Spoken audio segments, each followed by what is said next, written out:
Hello and welcome to another episode of CEO Nights with me, Nyimpini Mabunda. Allow me to start with a quick celebration. I recently received the author's copy of the 9th reprint of my best-selling book, Take Charge. It's a milestone that I am very proud of, and I am grateful to the continued support of corporates and individuals across the continent. I mention this because Take Charge is what inspired this podcast. In the book, I share the career and life lessons from my journey to becoming a CEO. And this podcast is an extension of that conversation. In each episode, I sit down with some of South Africa's most successful CEOs to explore their stories and the lessons that shaped them. We keep it relaxed and informal, far from the boardroom, to uncover the real person behind the title. The aim is quite simple: to inspire future generations of leaders to realize their ambitions and contribute to building the South Africa that we all want to see and deserve. A heartfelt thank you to our presenting sponsor, Nedbank, in association with Avis Chauffeur Drive, and our new partner, Heineken, for making this show possible. Be sure to follow us on all social media platforms, and remember to subscribe to CEO Nights with Nyimpini so you never miss an episode. Good evening! Oh yeah! Ladies and gentlemen, good evening and welcome to yet another episode of CEO Nights with me, Nyimpini Mabunda. It is so amazing to have you all here. Give yourself a big hand of applause because we are making history here. We have moved to this biggest venue because this is the biggest audience we've had so far.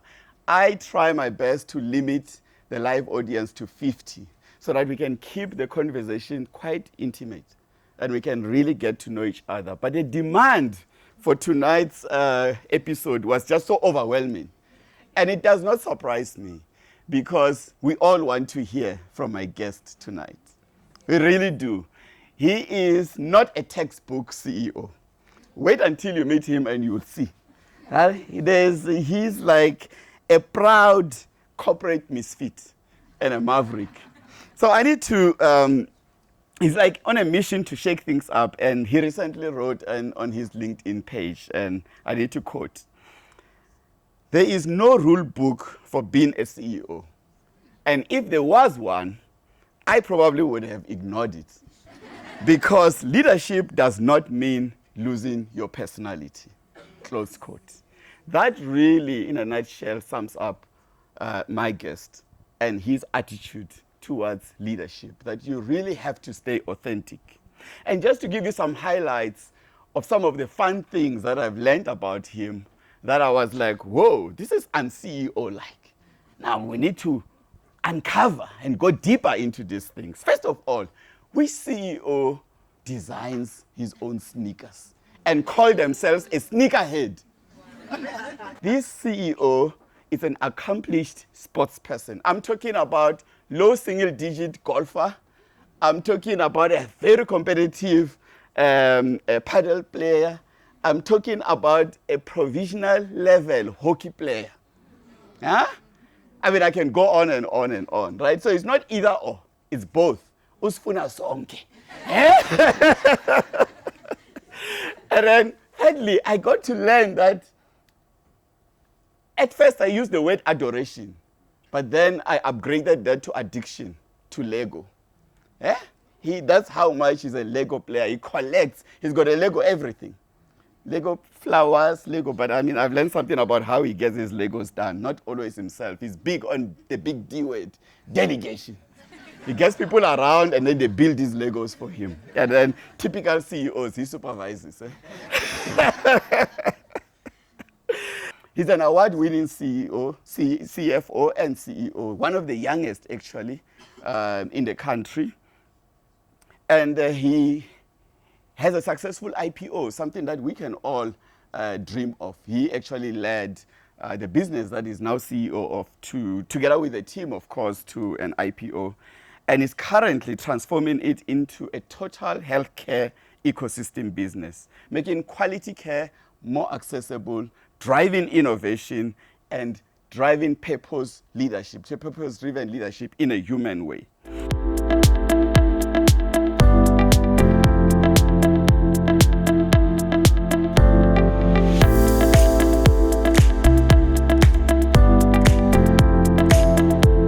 My name is Rui Morais. I'm Dis-Chem's Group CEO.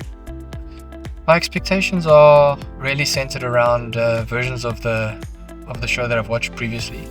I think the nature of the interview, the style of the questions gives insights into, I guess, myself as an individual. I'm expecting a relatively comfortable conversation and hopefully a platform to give the viewership and the live audience some insights into the individual that I am.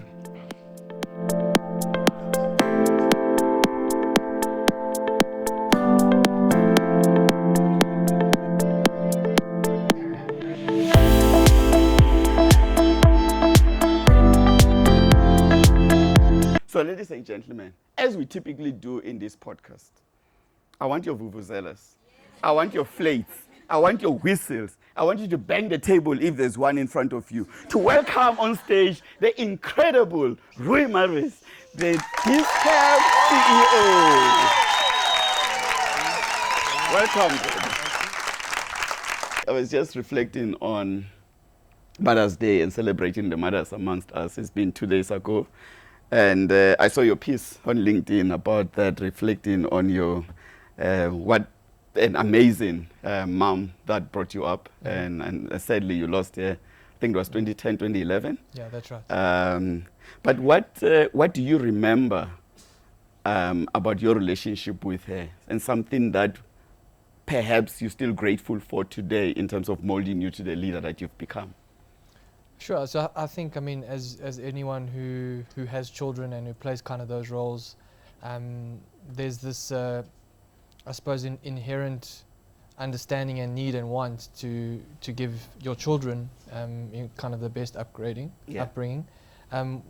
With respect to my mom, I think the thing that I value the most now, reflecting on my upbringing through her and with her, and I mean it's the same can be said about my dad, but specifically my mom, is she instilled like an incredible amount of self-belief in me, and I think if you think about the world today, especially today, I mean I guess I'm older now, so maybe the times that I was brought up in are different, and they are different to today. But if you think about like how universal the world is, and how much reach and how much influence people can have on the lives of a child, like the ability to like instill that self-belief, I think is so fundamental. Like I still today carry that self-belief, which I think has played a big role in some of the success that I've had. So that was one of the big things for me. And then she was also the type of person that believed that she could do anything. Wow. And I think seeing what I guess when you grow up is like your hero, have that approach to life, like it also influences the type of person that you ultimately become. So I think, I mean, there are many things, but those two things, like, they're really prominent in my mind when I think about her. So I learned that, talking about self-belief, yours was so overwhelming that you used to sign your letters, your book, and everything, King Rui. I'm interested where you learn these things from. We are a professional outfit here. We do our research. Sure, and apparently your name has something to do with king or kingship. Are you royalty like me? Yes. No. So I guess I'm Portuguese. So my name indirectly means king, and I learned that at a very young age. So at that time, my dad had someone who worked for him whose surname was Bird. Yeah. And I remember when he signed, he like drew a little bird, which I thought was incredibly innovative at the time. So I thought, well, I'm going to do the same thing for me. Yeah. But I couldn't draw a crown at that stage because I was super little. Yeah. So I thought, well, instead of that, I know how to write the word king. Yeah. So I do sign, and I still do sign all of the documents, including the prospectus. I do sign RM King, which no one used to know because I used to scribble it, but now everyone does. So yeah, I do that. I always have this thing about you know, because I'm involved in a couple of NPOs around equality. Because I mean, society is quite rough and it's been for a girl child. Yes. And as a father of boys, I think of how do I raise my boys to become better men than our generation. And I'm thinking about, you know, you're surrounded by your girls, your wife, so you're like the only man in the household. How does that influence you, especially as you think about diversity, building a diverse workforce, having a balanced exec board and all of that? Do you learn something like firsthand from home that really apply to how you lead in diversity? I think you naturally do. I mean, you know, once you have girls, I think you're very sensitive to some of the things that you described, you know, the way the world works, and your bias is to kind of unlock opportunities for them. I think the way that I've approached it is maybe at their core, they need to be the best versions of themselves as humans, you know, and I think ultimately the direction of the world and kind of the way that the world is globalized has given us the ability to kind of recognize and speak about some of the things that were buried in the past, and that's moving in the right direction. And I think if they appreciate that they're capable of anything, I think they contribute to that movement. I've always said to them, even though they're super little, I've always said to them that like they need to leave the world in a better place that they found it, and ultimately if they do that, whether they're male, female, whatever race, gender, whatever religion they follow, I think for humanity, you know, like if everyone took that approach, like we would really progress. So that's one of the things that kind of I try and instill in them. Obviously, when you think about it from a workforce perspective, you need to be sensitive to those things. So in many organizations, including ours, the way organizations were formed, they are a function of the way people acted and thought historically. So in sometimes you've got to open up opportunities to equalize that. It's your responsibility as a leader to be inclusive and to create the platform to drive inclusivity. That may mean changing things, that may mean kind of adapting a different culture, that may mean highlighting things, it may mean driving things in a firmer way than you necessarily need to do in your personal life because of the platform that you're exposed to and kind of the decisions of the past. So I think you just need to be super, super conscious in the way that you structure your teams, in the way that you transform the organization, in the way that you provide kind of opportunities to the people that work for you and work alongside you. Absolutely. I think being conscious of your impact on your role in doing that is very important. Because I mean, we all carry biases. No, we do. I mean, and you almost have to be very, very aware of the biases that you carry. I mean, sometimes they live in your subconscious. They don't, you know, it's not that your intention is to be biased. It's just a function of the way that you were brought up, the things that you were being exposed to. And if you take yourself out of the situation and you have a frame of reference, which is I'm trying to drive this agenda, you often catch yourself kind of required to make the decisions that are not natural to you. But they start to become natural, like over time. They start to become natural, you know, if you force yourself to make them. I'm interested in this theme of bias or unconscious bias, and also on diversity. There's one part that is not so diverse in your family, which is yourself, your dad, and your brother are all chartered accountants. Yes, that is true. Sadly, well, maybe not. I got in trouble for saying I'm a recovering accountant. So let me not say that. And it's quite fascinating and interesting. You know, a dad and his two boys, all chartered accountants. How did that happen? Did you have any other option?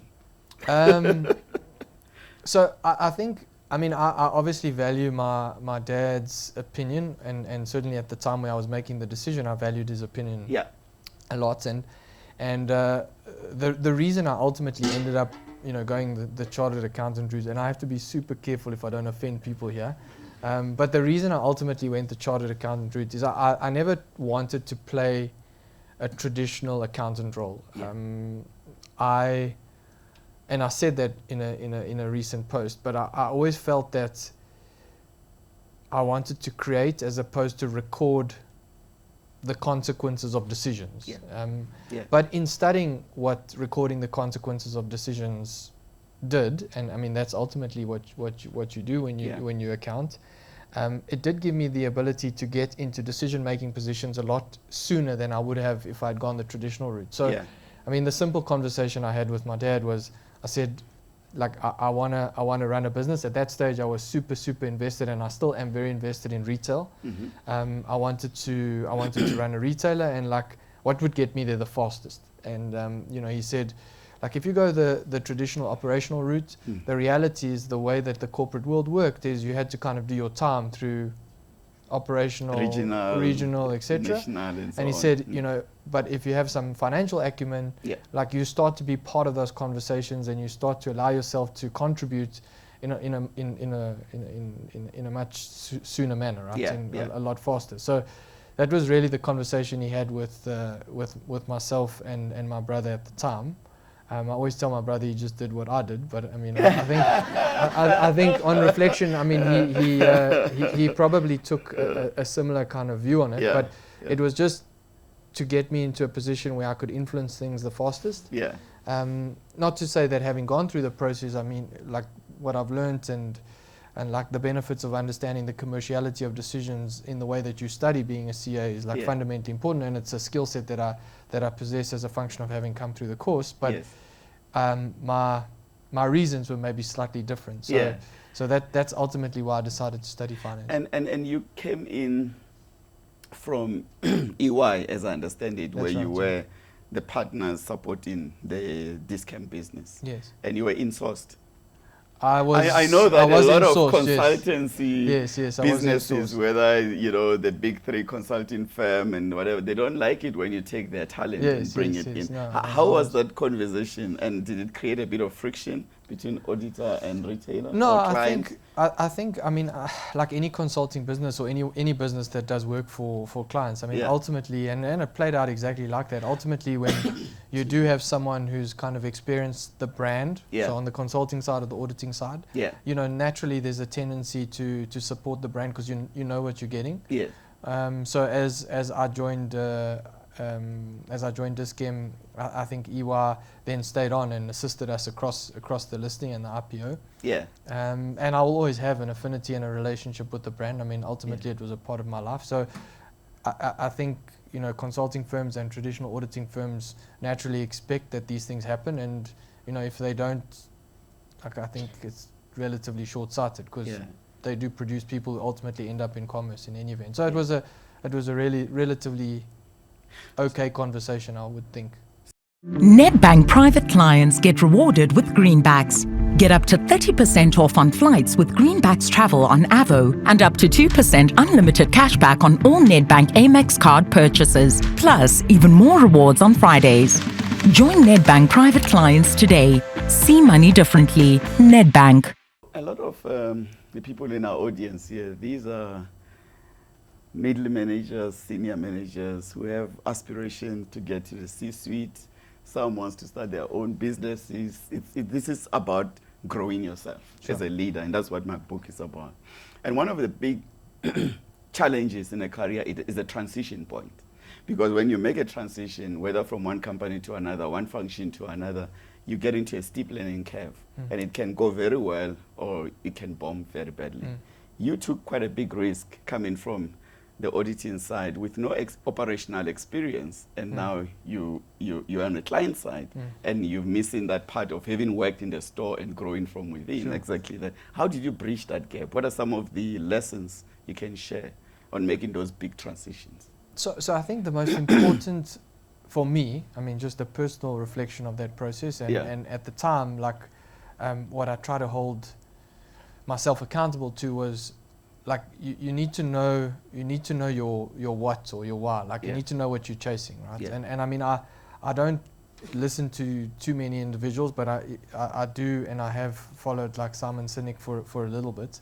And he speaks really what I think is really well about, like, some people see what they want and some people see the stuff that prevents them from getting what they want, right?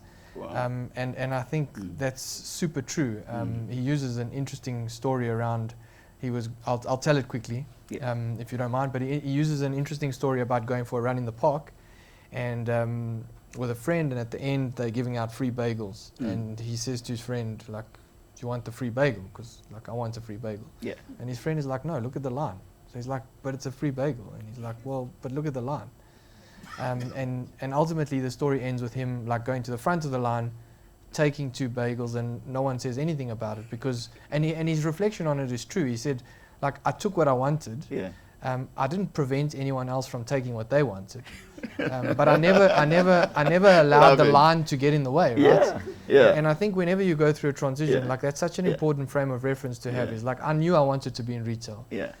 I mean, I could have sat, and I did sit in many conversations where people would have told me, you know, you don't have the experience, you're too young, you know, like, there's a risk for you, like, you're good at auditing. Yeah.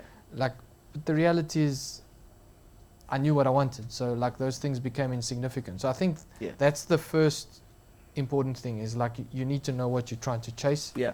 Because once you do, then everything that is seen as a hurdle, everything that's seen as a challenge, ultimately becomes something that you solve. So, you know, whether it's experience, like, you know, then go find yourself and force yourself to understand the store processes.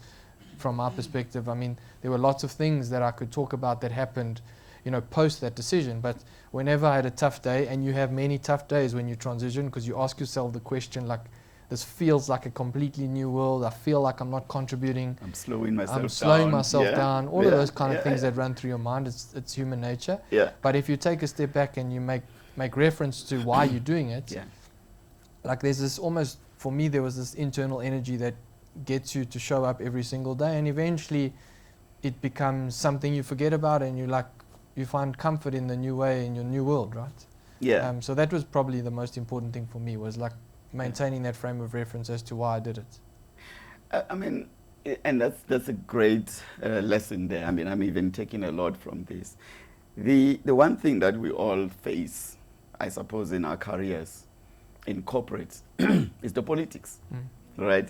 So there were some that were like, he's the anointed one. Why is he here? We've seen the relationship he has with Ivan. Yeah. And then they didn't like you for that. Yes. Because they aspire to what they think you're getting. Sure. And there's backstabbing and all of these kind of things. How did you deal with integration or acceptance and blending in and just navigating that level of complexity within many corporates, and it's not specific to one? So sure, I don't think it ever stops, right? I think it's something that I've almost realized is part of what I do on a daily basis. Yeah. It doesn't always materialize every single day, but it's certainly something that you have to do. I think one of the most important skill sets as a leader, or as actually anyone who's ultimately successful, is the ability to be adaptable. Yeah. And that, like, I mean, I get often asked, like, what does your day look like? The reality is I don't know what my day looks like. I know what I need to ultimately prioritize, and those priorities are not necessarily driven by short-term goals. They're driven by what I want to achieve in the long term. And all of that reconciles. You see, I'm using an accounting word. All of that reconciles from there, right? And that's essentially like how you apply your time. You apply your time to the priorities that come off the back of that. Yeah. So one of the big things I'm dealing with at the moment, or I have dealt with, is the transition from what is a family-run business into a corporate. And I mean, we are a big business. Yeah. But at the same time, I still have individuals in the business who wear 2 hats, who wear a shareholder and an executive hat. And, you know, that's a very, very difficult hat to wear. Yeah. You know, because as an executive, you need to align with the positioning of the group. Yeah. As a shareholder, you have the ability to sell out, especially in a liquid asset like ours, you have the ability to sell out when you decide. Yeah. And then I've got the complication of having those same shareholders being the founders of the brand, and a brand being slightly redirected. So sometimes it's termed politics. The reality, it's about managing the individuals and respecting the individuals and, you know, the brand that they built, and getting them to buy in and understand the direction of the brand, and ultimately realizing, and I think this is one of the things that, like, I really try and drive, is that the success of what they've started means that the brand has got its own personality. It's an individual brand. It lives outside of any human. Yeah. And that's such an important thing to respect. Like, when you have the ability to create a brand like we have, or like they have, that once you do that, that brand has got its own identity. You don't speak through it. You don't reflect your personal views through it. That brand has got a purpose and a mandate, and that mandate is to deliver better healthcare in our instance. Yeah. And it's not a brand that's a reflection of you. Yeah. It doesn't matter who you are. It doesn't matter if you're me, Ivan, Lynette, you know, the founders. It doesn't matter. You've done that job of creating this personally identifiable brand, and it needs to speak in its own tone. It's have its own views. And unlike a human, it doesn't have to have It doesn't have to have views on certain things, right? Yeah. It doesn't have to have views on race or religion or Yeah. or politics, or it can be really succinct in terms of what it's trying to deliver. So like it's something that I navigate every day. I think one of the most important things that I did when I did take over the position is if you think about the evolution of a business like ours, and it would be true for many businesses that are founder-led and started and then grown, they're quite prescriptive in how they were built. So if you think about any business 20 years ago, like I have an idea, I give you an instruction, you execute on my instruction, and we build. Yeah. But there comes a point where you start to ingest a whole bunch of professional people, and it's not just about giving an instruction. Like they have to buy into the vision of the brand, because at the end of the day, they're individual people who have many opportunities outside your organization. Yeah. And the only way you keep them, rem aside, like they have to buy into what the brand is trying to do. They need to see the brand as a reflection of themselves. So we launched this culture project, and this culture project really gave all 22,000 people the ability to inform culture. And I was speaking to like our people and culture team the other day, and one of the things that I realized when I was speaking to them is when you have a culture formula like we've got, where people have built this culture as a function of how they see the brand, like I'm then accountable to change the things that need to be changed and continue the things that need to be continued, right? Yeah. So like now backstabbing in politics was something that, for example, people said we need to get rid of this. Yeah. Like now someone can look me in the eye, whether it's a cashier, whether it's someone in senior leadership, and say like, you haven't done that. So they hold you to account. So they hold you to account. Yeah. And that is a very scary thing. When you say like, I'm giving you the ability to vote on culture, and then here are the things, this is how we're going to measure it. Yeah. And then to have conversations with everyone that works with you and for you and together, like to give them the ability to look you in the eye and say like, have you really done something about what we asked you to do? Like that's a scary thing. I really have a couple of follow-up questions on that, because it's a mouthful. I think my first one is, how do you learn and how do you keep learning how to lead through all of that? Because some of the things you've been doing, you never had experience of doing. Sure. You were doing probably IPO for the first time. Sure. First time CEO, and then you have to lead the founder, even that, a strong founder. So how do you keep yourself informed on top of this and be able to lead well through that transition while you yourself are growing? Yeah, I mean, it's a very difficult question to answer. I mean, you don't always have, like, because the truth is, and I mean, I came to terms with that a long time ago, and I think there are always moments in any sort of leadership position where there is no theory on how to do it, right? I mean, that's the reality. Like COVID. I mean, exactly. COVID is an example. Yeah, and now we're all learning AI. How do we manage the integration of this? Yeah. So I think there are those moments where you have to be adaptable, to my point earlier, enough to kind of hear different views of different people. Yeah. And ultimately absorb all of those and make a decision that's in line with the direction of what you're ultimately trying to achieve. I mean, if you know me, I kind of repeat a lot of the fact that, like, ultimately your frame of reference is what you have to do in the long term. Yeah. And if your decision, whether it's short term, whether it's long term, whether it's informed by theory, whether it's not informed by theory, doesn't align with what you're trying to do in the long term, it's going to fall apart somewhere. So that's probably the only practical advice. I mean, like, I've dealt with many things that I have no experience in. But I have a lot of people who have a view, and like digesting all of those views and packaging it into something that's aligned with what you're trying to do longer term is probably the best way, the way that I try and manage it. This, I have a bit of experience working with private equity, and I've sat on boards of PE firms that have acquired founder-run businesses. That tension is incredible and interesting. Yeah, it is. And in fact, we had Robbie Bronson here as one of the guests, and he told us about his transition when he stepped down as a CEO of Nando's and he brought a professional CEO. He said he went into depression for 2 years without even realizing it, because it's like his baby. It makes I mean, sense. it's how is it at Dis-Chem with the founder and the family, and it's quite complex. How do you manage perhaps where there's a disagreement in view? Do they respect your one as a CEO, or you just have to say, you're the shareholder, you're the founder, this is what I'm going to do? How do you manage So tension? I think the truth is, I mean, the ability. So the easiest way to do it is Yeah. like in a perfect world is, you know, that individual who is the founder has the ability to kind of differentiate what is he or she's executive role and what is he or she's shareholder role, right? Yeah. The Yeah. truth is that does not happen. In the same way Robbie described it, the reality is when you've built a brand like this, it does feel like your baby. Yeah. And I mean, I guess many people talk about it from the founder perspective. Very few people talk about it from the other perspective, which is the person who the person I am now and Yes. the person that took over from Robbie. And Yeah. I mean, the tension is equal on both parts, right? For me, I think the one thing you have to establish up front is the direction of the brand. Like if you buy into the direction of the brand as a function of the decision that the founder made on succession, Yeah. like he or she needs to support the decision that the CEO makes. So Yeah.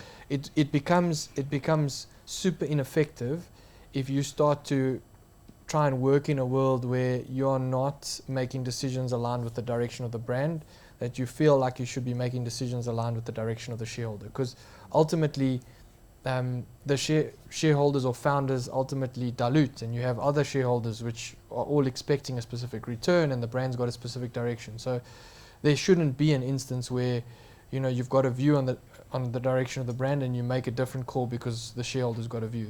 Then you need to disagree, and then ultimately, if the shareholder doesn't like the direction, he's got the ability to sell the asset, right?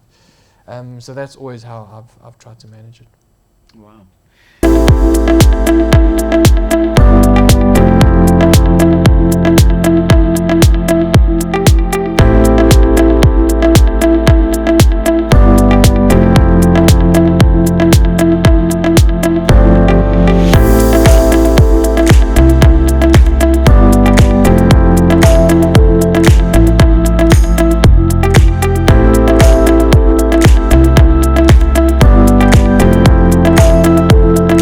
And another theme that keeps coming back, of course, is a very good old work-life balance. I don't know how you do it, man. You play a lot of paddle.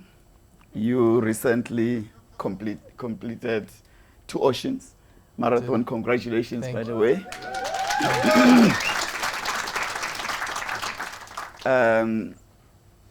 I'm a frustrated quasi-golfer. I believe you are single-digit handicap that, in my understanding, requires a lot of golfing and practice so that you stay sharp. But one of the things that turns me off golf is playing 18 holes, and I've got like 4 hours or 6 hours, and I was like, I don't have that time. Yeah. And so on and so on. And of course, the Portuguese heritage family is big. You travel together, you do all of this. Do you get more than 24 hours a day? No, I actually. I don't know. Maybe you've got special powers. No, I don't. I mean, I think that the truth is, I've conceded a long time ago, and I think I spoke about it as like work-life integration. Like the reality is, like for me, I see what I do as a purpose. I see it as my purpose. Ultimately, I've aligned with myself with kind of delivering, lower cost, higher access healthcare. I really do see it as a purpose now, and that's evolved over time. Yeah. And I think once you find that purpose, then it's very difficult, or it becomes blurry how you define your time, right? So, like I don't define my time to work. Like I work when I need to as a function of priorities, and in the same way, that's how I adapt myself to my family and, to the people that need my personal time. I think if you start to try and frame it, or certainly for me, again, it's a personal thing, but if I start to try and frame it, it becomes super difficult, because then naturally you feel like you have to end one to go to the other, when in actual fact, the way the world works, like there's a continuum, and in some instances you can be present with family or with my girls, I can be present with my girls, and I can have an idea about work. And the world is mobile, and your ability to communicate with people is really, really good, and you can do both. The golf, I don't play a lot of golf. I used to play a lot of golf, so the reason I'm single digit is maybe a function of having played lots of golf when I was still studying. And the running is something that I do that purposely helps clear my mind. So again, I mean, I think a lot about some of the problems I need to solve when I run. Yeah. It's just, you know, quiet time for myself. And then And you distress and Yeah, re-energize you and you just- become more productive. yeah, you do. Because it works for me too. it do in that way. exactly. It just Yeah. becomes like a mechanism to solve some of the issues at work, outside of work, in a very different setting, in a very different environment. So yeah, I guess they all kind of blend into one another. Like if they were all if they were all different color paints, they'd probably all start to become brown or black as they blend into one another. They don't separate on a piece of paper. But I imagine, Rui, that part of this is also having a strong team. Absolutely. Tell me a bit about your team. Did you make some executive changes when you come in, or you left it as is? And how do you look at, and this is a very generic question, but of course one of the big responsibilities of a leader is not only assembling a strong team, but motivating them and retaining them and keep giving them, creating the culture of high performance. Talk a little bit about that. Sure. So I think, I mean, very relevant in my context. I wasn't only changing a team, I was also trying to design a team to support what was a repositioning of the brand. So we moved away from retail pharmacy to kind of healthcare ecosystem. Yeah. And that's aligned with the mandate of the group really having ambitions to be South Africa's healthcare authority. Like I think we are positioned well enough as a function of being the entry point into healthcare delivery to change the way that people consume healthcare in the country. Yeah. You know, it's a basic human right. It's something that I believe in. And I think there's a very, very big distinction between healthy years of life and years of life. And I think I realized that when I lost my mom. And if you have a look at some of the data sets that exist around the world, as modern medicine has improved, people's life has been extended. So people live longer. I mean, if you look at it. But And the reality, the quality of life hasn't really, right? So if you think about like how many comorbidities people carry, like the disease burden on people, people's years living in a healthy state are the same as they were 50 years ago. They just live longer because modern medicine keeps them alive. But I mean, is that really living? I guess that's the question. Like, you know, if you were living for 40 years and you were like healthily, and then you were dying after 45, and you now live for 40 years healthily and you're dying after 70, like, is there a fundamental difference? I mean, I suppose it's a philosophical question that you need to ask yourself, but the extension of healthy years is something that I think the brand can do. Anyway, the repositioning of the brand required not only a view on the team change, but also on structuring the team differently.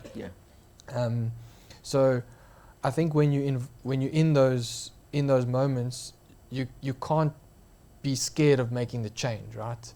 I think the first thing you need to do is the person that ultimately takes accountability of the business unit, or however you want to structure it, you need to give them the responsibility to do what they do, and you need to know wholeheartedly when you look them in the eyes that they're aligned with what you're trying to achieve at the brand. So like inherently, I know that my senior leadership team, there's this deep-rooted trust that we have in one another. Like I truly know that the team I have all are pulling in the same direction. The second thing is you need to structure, like if something, to me, like if something doesn't feel like structurally it's the right priority, you need to make it a priority. So I mean, one example is we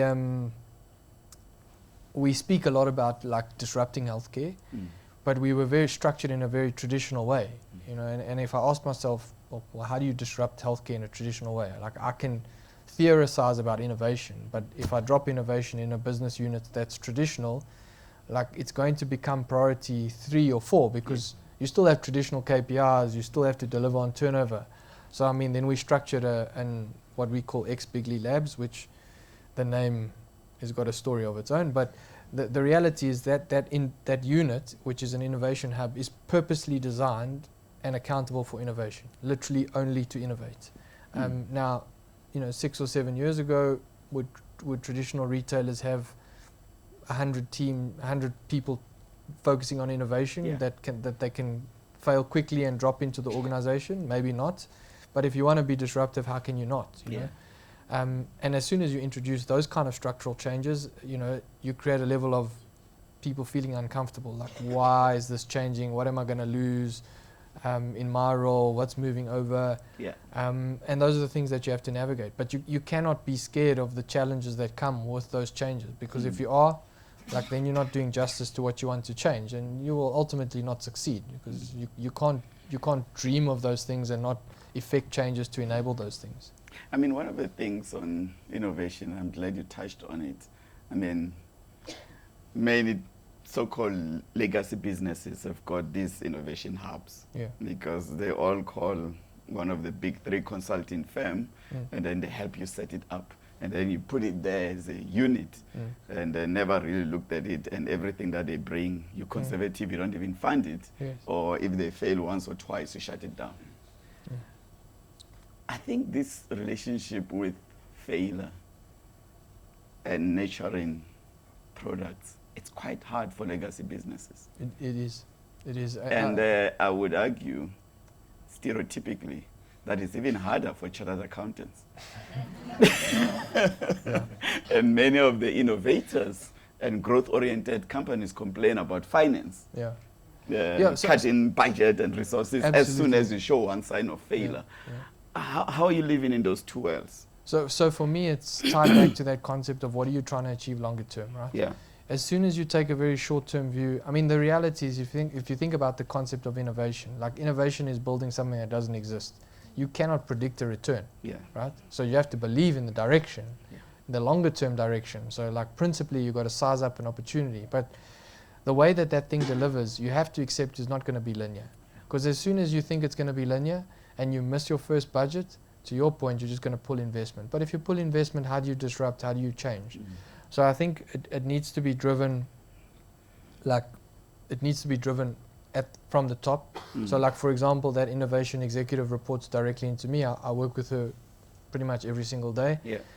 It cannot sit on the side, right? It cannot sit on the side, even the way that you kind of inform it to the rest of the group. So like the way that we've positioned it around a strategic wheel that I speak about is it sits at the heart of what we do.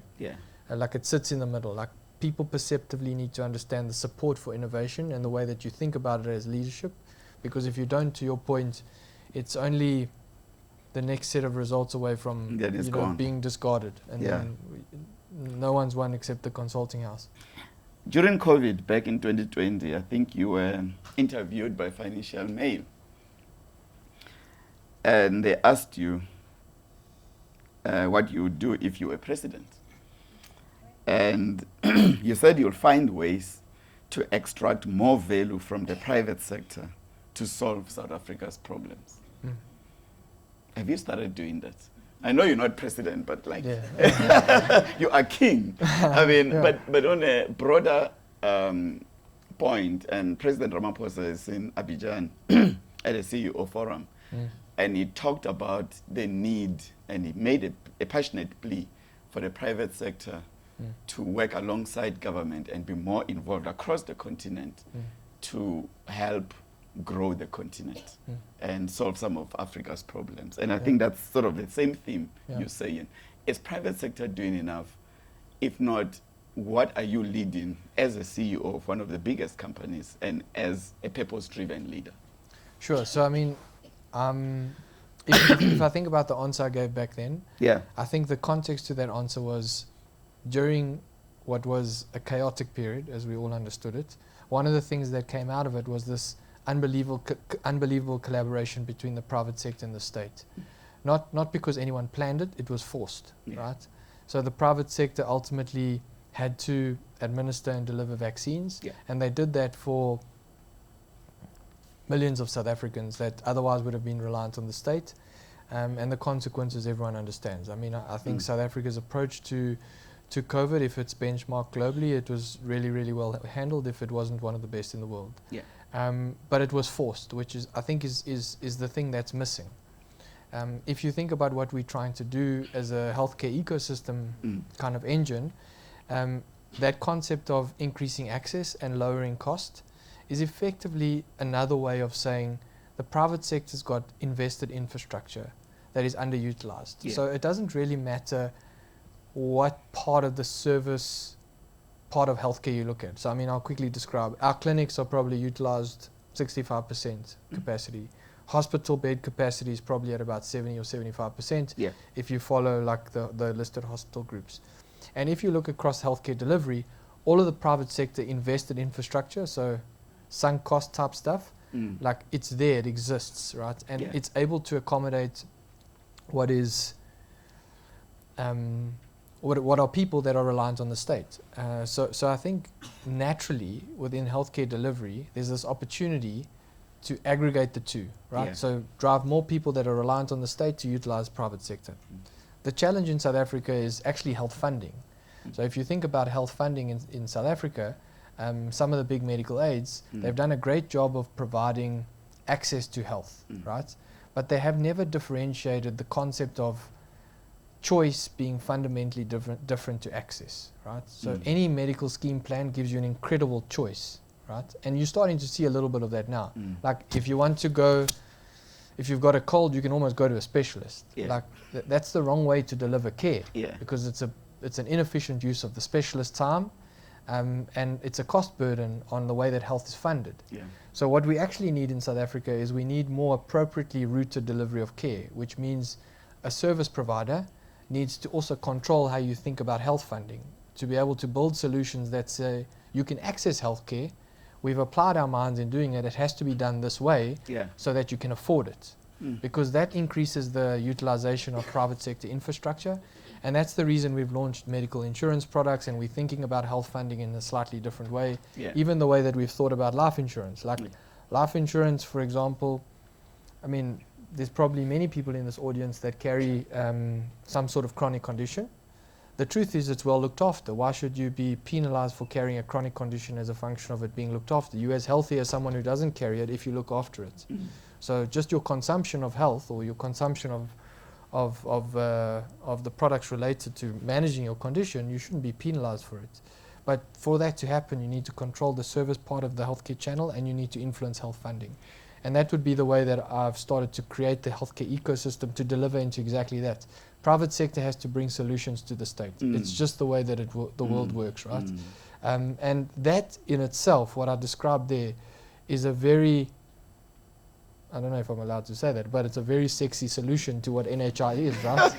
Like it's packaged in a super sexy way that you can deliver it. You're bringing sexy back.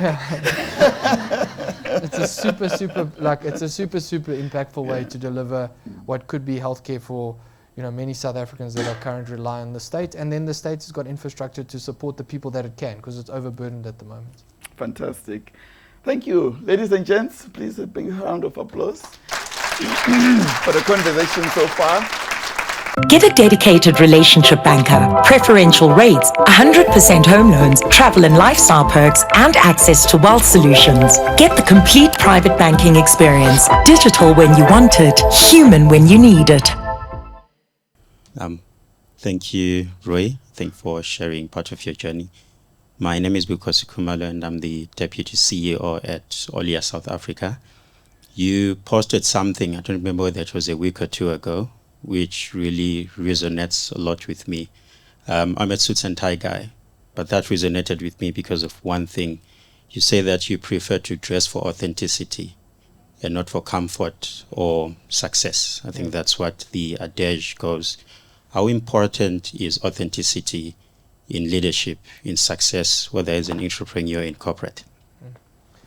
Yeah, so I mean, I think for me, I've always, I think any sort of leader's role is difficult in its nature, right? Like leadership is tough, kind of harnessing people together and moving them in a specific direction is really tough. So to me, if you don't have to think about you being yourself, that's some of your brain power that you can apply to the task at hand. So I mean, if I had to think about what I had to wear, which is unnatural to myself every single morning, I'd be wasting hours of brain power, right?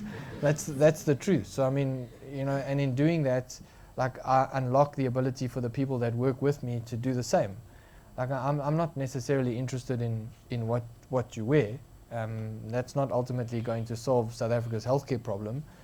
But if it allows you to bring a better version of yourself, and you feel comfortable to express your views and contribute like you should, like how can you argue with that kind of principle around authentic leadership? Strangely enough, as I've done that, and I mean I speak a lot about sneakers, it's also given me like this incredible frame of reference because everyone likes sneakers. So like if anyone's starting a business or investing, like I suggest you go and invest in sneaker businesses because everyone likes sneakers. So that's like it's just like a point of reference. Like it starts a conversation, allows you to exchange ideas, and really it's just a function of me being who I am and people kind of, I suppose, resonating or associating themselves with that. And like at the end of the day, as much as we work many hours in a day, we're still all humans. Like we still have our daily lives. So yeah, I do think authenticity is super important. It just allows everyone around you to be comfortable in what they do. So, and I read the same post. Thanks for bringing that up.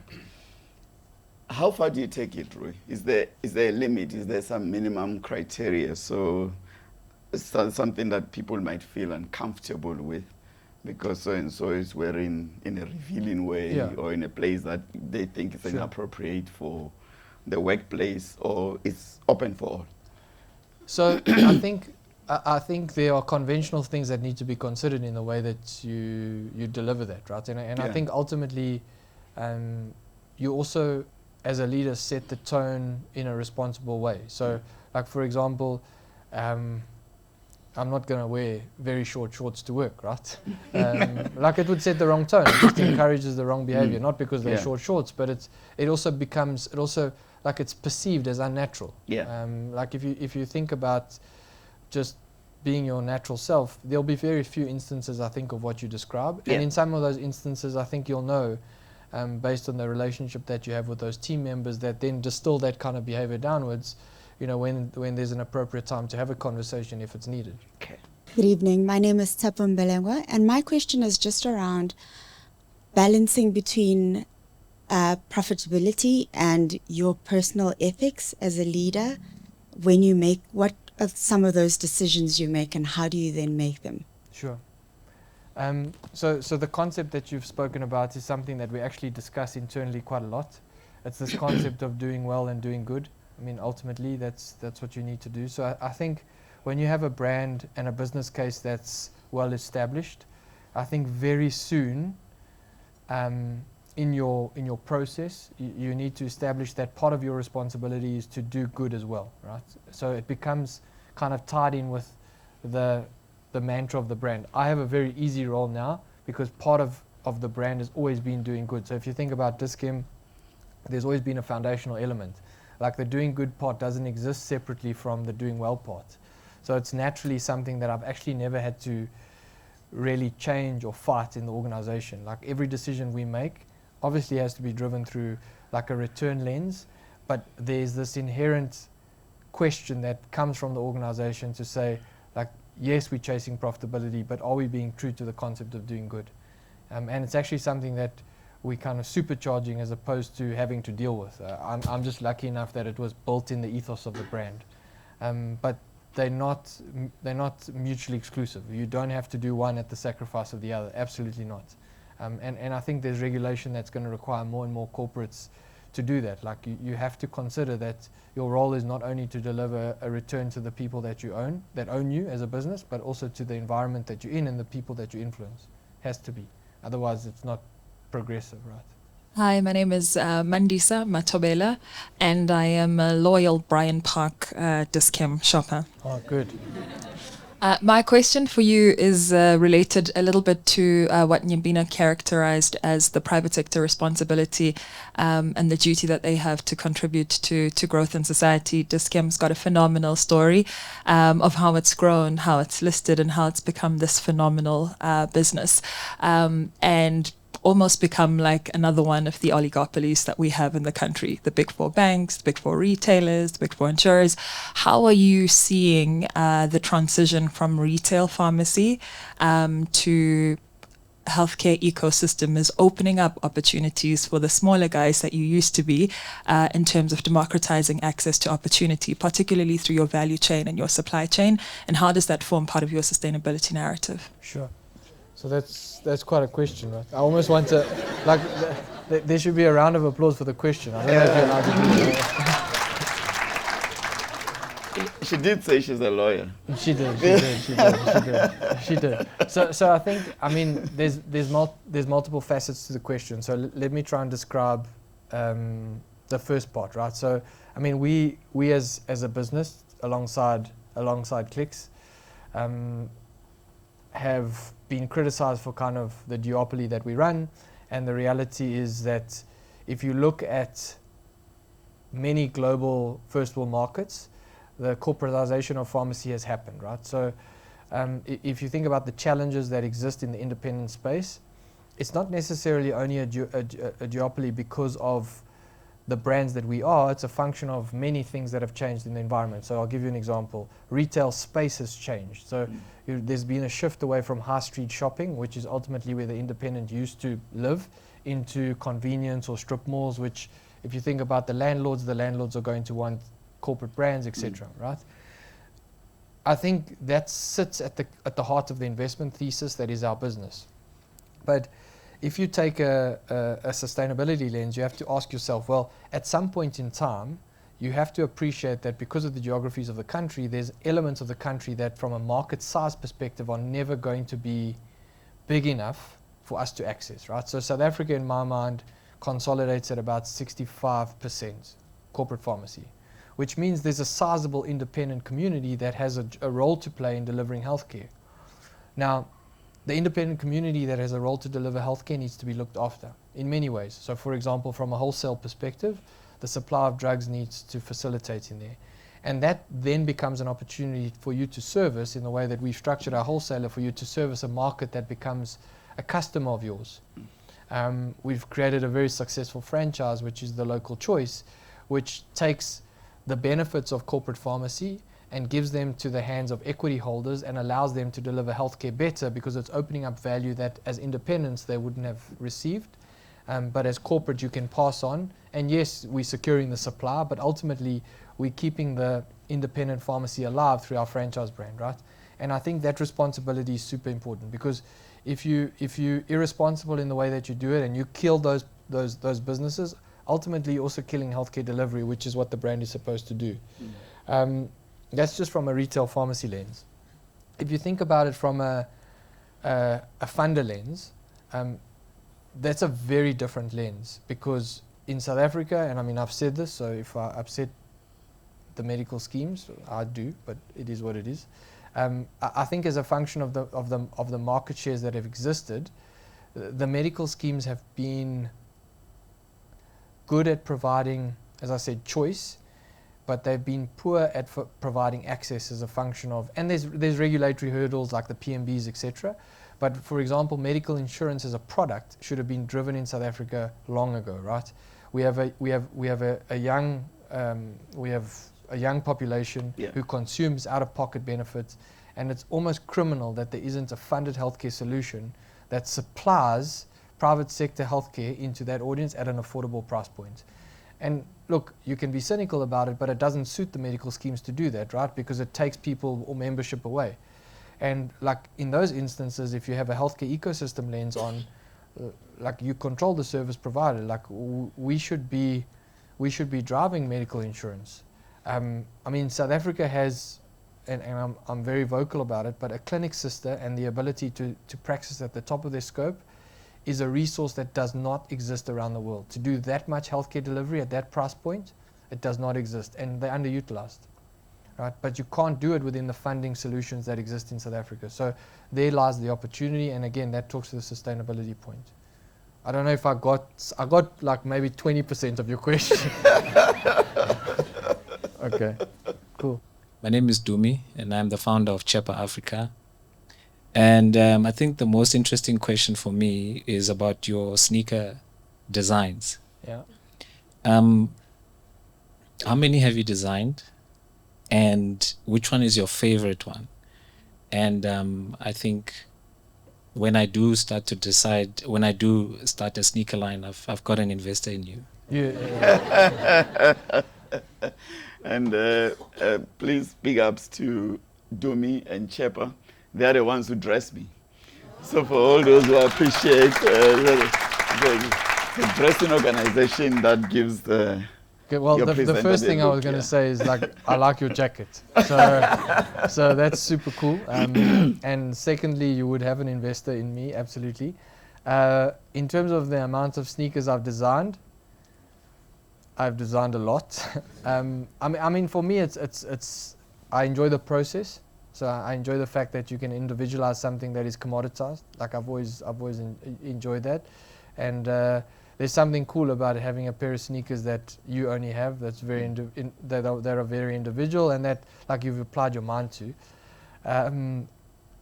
My favorite pair, I actually have a pair of, this is going to sound weird without a picture. Let me try and do the best job of describing them. So I've got a pair of like pink high top Nikes that I designed that have a red tick. Now when you think about the two colors, it does not work. I appreciate that. Like I said, that's why you need a picture. And I came across them by mistake because they've got a cool design functionality on the app, and like I selected the wrong color because it was late at night, and I managed to put pink on red. And then I looked at them, I was like, whoa, these are pretty cool. Yeah. And they are my favorite because of the way that I kind of encountered the mix of the two colors. And in actual fact, Nike then sold them as one of their design options, which was quite cool for me. So that there's a story behind the pink and red sneakers, which I think they're blazers, so you might still find them on the Nike site as one of the design options. But that would be my favorite pair. Wow. Did they pay you for that? No. I didn't get any recognition. I just saw my shoe as one of the design options. So thank you very much for monetizing. Okay, last question. That's me. Is it on? Hi, King Rui. This is Rabia Kozain. I'm the founder of Anixi Health. I'm quite interested in this health ecosystem that you're building because I'm building this health ecosystem as well. My question to you with regards to innovation and also with regards to investment. Seeing as Dis-Chem is large, you have the funding to explore innovation and build your ecosystem. Has Dis-Chem considered partnering or investing in other startups that are also considering building out ecosystems that could be complementary to what you're building? So absolutely. I think one of the exercises that we've started internally is like, it is very cool to reposition your brand and to move it from like pharmacists who care to better health starts here, but it comes with a responsibility. So one of the things that it does is it says, well, what does it mean to be Better Health Starts Here? So from there you go, well, we want to be South Africa's health authority. And then you ask yourself, well, what does being South Africa's health authority mean? Because that it should inform the way that you think about the evolution of your ecosystem. Because you can't call out a message like, say, we South Africa's health authority and then not understand what that means internally, because that drives the way that you think about investment. And as you go through, I suppose, the archetypes that allow you to get there, you start to realize that the delivery of healthcare, there's certain things that you play in, right? So you want to own. So for example, we will always want to own clinics, we will always want to own pharmacy, and there's certain things that you need to partner in. Because one, from an investment perspective, it doesn't make sense, but also like there are certain skills and services that other people are just better than you at. So I'll give you an example. I mean, we debate the concept of sleep. How important is sleep? If you're a healthcare authority, the way that you utilize sleep in terms of delivering healthcare is super important. Do we want to open sleep clinics? Absolutely no. But do we want to partner with people who understand sleep in terms of the consequences of delivering healthcare? Absolutely. So the evolution of our ecosystem will require lots of partnerships, whether it's individual businesses that are very good at doing a specific thing, or whether it's businesses and groups like you described that have complementary ecosystems that could do multiple things. I think if we stay true to the ambition of like delivering healthcare, like we have to consider those kind of opportunities and the investment behind them. Rui, allow me to close with what we call the un-CEO-like section. So this is a fun section. I want you to be free, laugh, have fun. And it's 3 quick questions. Sure. So the first one is, we learned that you actually come from quite a musical family. You said it right. I come from. Your grandparents, or one of them, they played instrument. Your dad played instrument. Yes. Your brother played instrument, and you cannot play an instrument to save your life. I can't. What happened to you?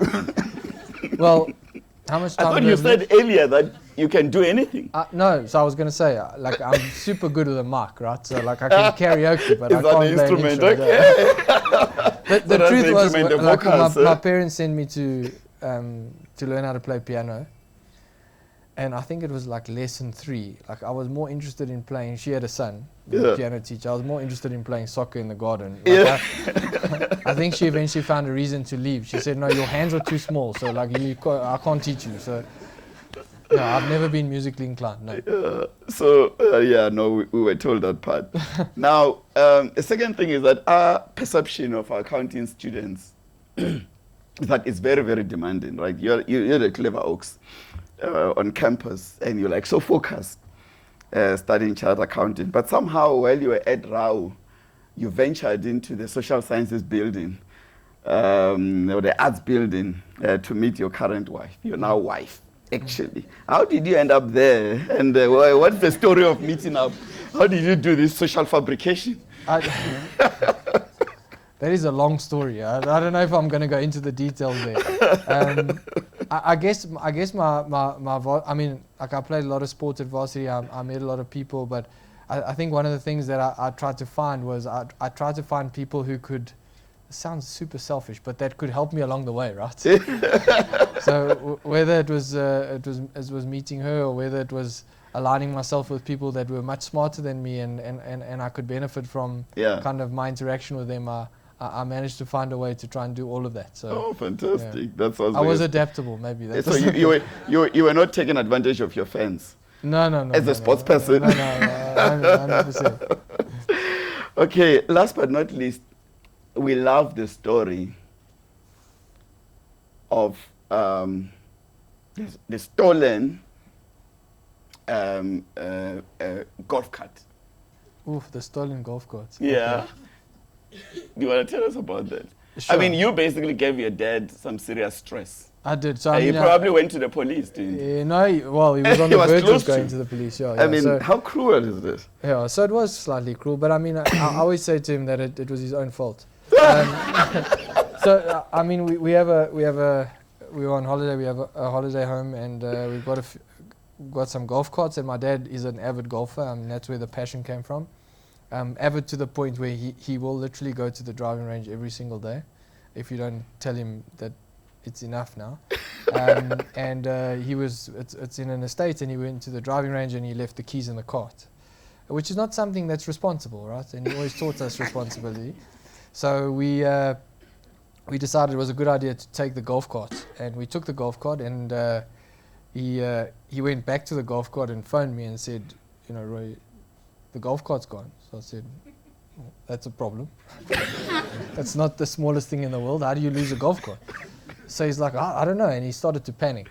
At that stage, it was still controllable. So we went on with it, and eventually he was convinced, because I then fabricated calls with the security guards. And in his mind, he had painted this picture of someone stripping the golf cart, putting it in the garage, taking it out the estate. He then proceeded to ask me if I had insured the golf cart. So I was like, no, why would I insure the golf cart? It's in an estate. And got very upset that I hadn't thought through the insurance. Only for us to get to a point where I thought he was on the verge of a heart attack, so I had to tell him the truth. But he has been pranked many times. Yeah, I believe so. I believe so. Apparently, it's your favorite thing to do. We had the pleasure in preparing for this conversation to chat to Rui's dad for about an hour on Saturday. Okay.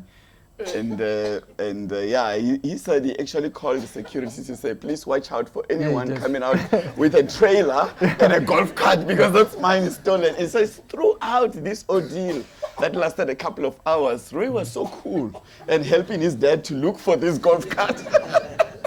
It was, no. But then I guess if you didn't think CEOs can be fun, now you know. Thank you very much. Thank you very much. much. Was really enlightening. And we really appreciate your time, and continue to do the amazing work that you and your team are doing. It is so important to innovate and drive access to quality healthcare for all in the country. So we follow your story. We love what you do. And thank you for sharing so much. Please give me a big hand of applause. Thank you, guys.